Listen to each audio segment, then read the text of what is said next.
Today is a day and a tale of two Steves.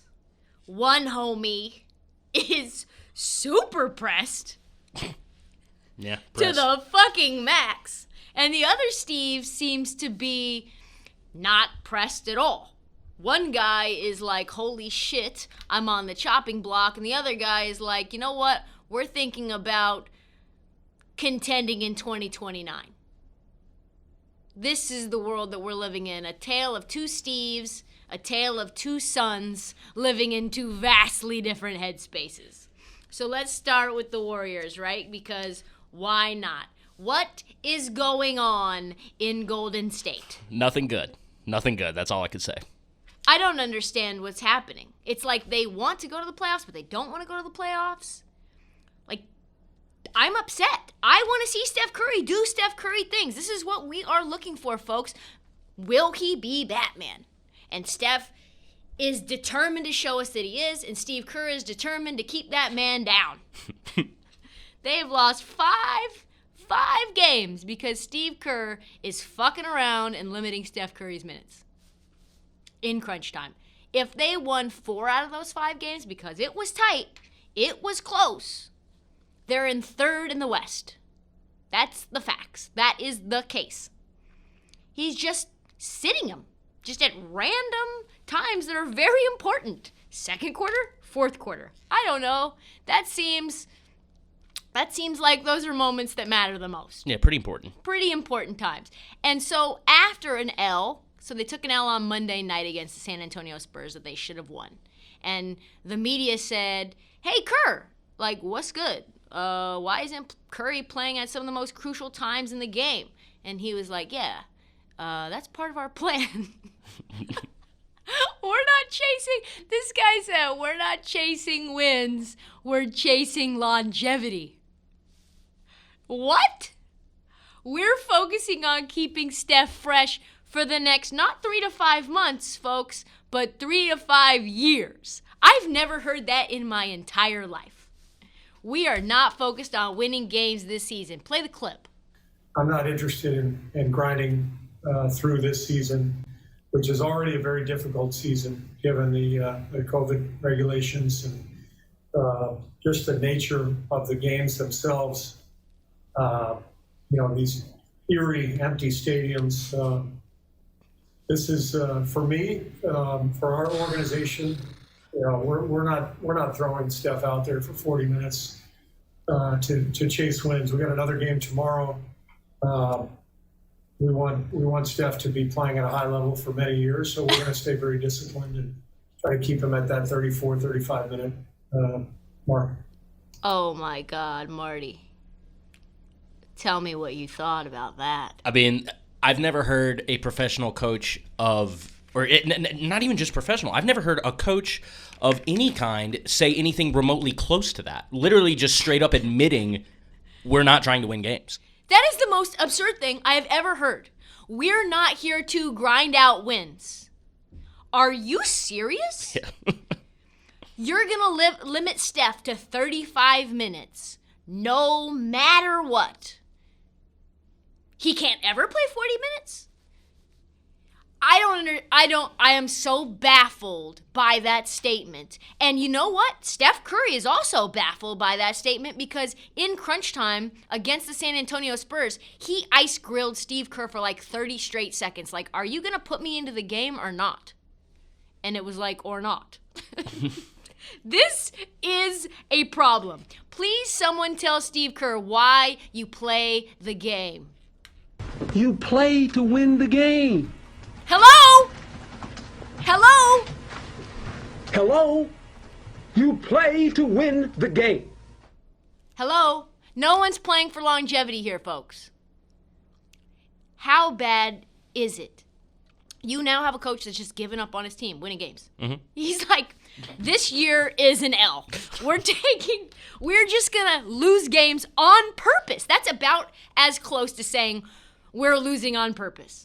You do not say that unless in your heart of hearts you know that you can't truly compete. What kind of entitled shit, 5 finals in a row kind of shit was that? Like, you know what? If we can't win it all, we're just not going to win at all. Like, what? That is absurd. This is a year-to-year sport, folks. We don't know if Klay Thompson's going to come back healthy next year. You are not certain that Steph Curry, after my conversation with the Light Years boys out in the Bay, you're not certain that Steph Curry is going to re-sign to a max contract. You don't know if you have him for the next 3 to 5 years. He hasn't signed on the dotted line yet. No one knows what's going to happen.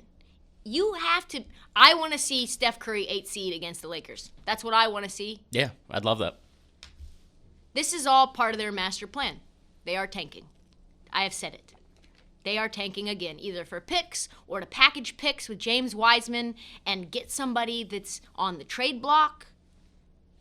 Why else would you have Kelly Oubre and Andrew Wiggins out there at the same time if it wasn't to tank? There's no other explanation. The front office probably thought to themselves, listen, if we have Andrew Wiggins and Oubre, we don't even need to try to tank. It'll just happen naturally. It's just going to happen. And then Curry decided, you know what? I've heard all the slander. I'm going to put on my best Batman cape, and I'm going to elevate this team to heights that no one could have ever foreseen. He started doing Curry things, and then, oh my God, Oubre got his mind right, and he got hot, which he's prone to do. That boy can get hot. And then, all of a sudden, Andrew Wiggins is playing okay, and the front office is like, fuck. What are we going to do now? Yep. We're not paying Oubre to drop 40. We're paying him to go 2 for 28 from 3. I swear he wasn't this bad in Phoenix. Him putting up buckets is the last thing we as the Warriors need. Kerr's like, Draymond, I have a brilliant idea. These guys want to win, and we certainly do not. Despite all of our failed plans, I think we can still pull this tanking thing off tonight. So let's break down the final 8.7 seconds of Monday night's game against the Spurs. So the Warriors are down by 3. Ball at midcourt. The play should be what, Marty? The play should go to Steph Curry. Yeah, 100%. That should be the first thing. That's the first Get the ball in option. his hands. But you got to get Steph Curry free because they're locking him down.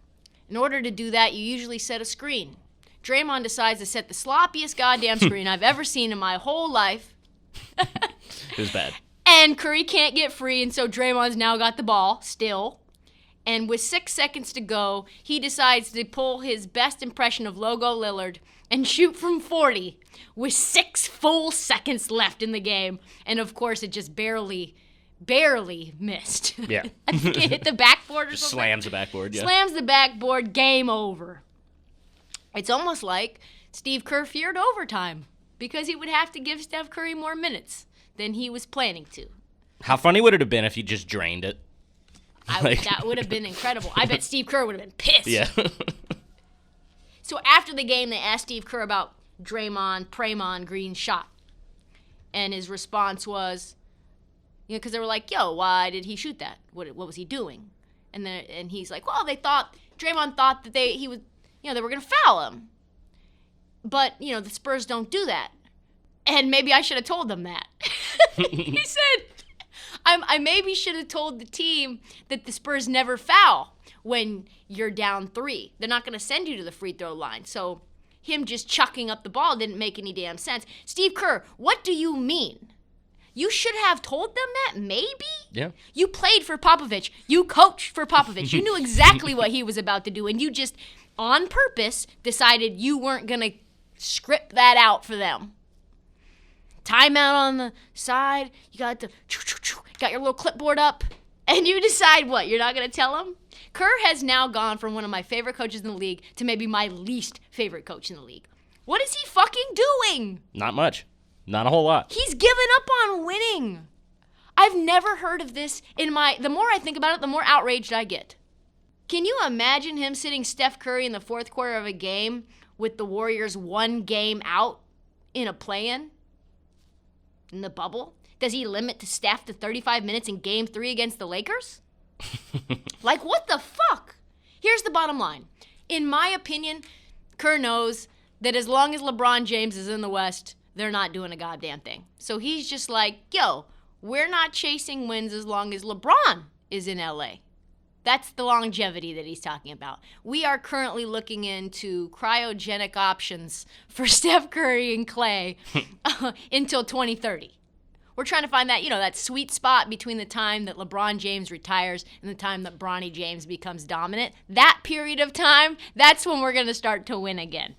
Hopefully, we've accumulated enough lottery picks that turn into something in the next 8 years in order for us to be able to compete. Until then, we out. We're here to just stay in the mix, not get blown out, but not really make the playoffs.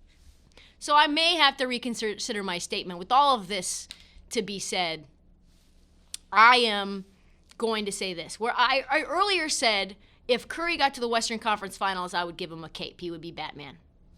But if he can single-handedly undermine a fully orchestrated organizational tank led by Steve Kerr, which seems to be happening, and manage to drag this dog shit team into the playoffs all by himself, while you've got Draymond Green throwing up bricks from 40 feet at the end of games and Steve Kerr limiting his minutes, give that man a cape. That bad man is a Batman. This league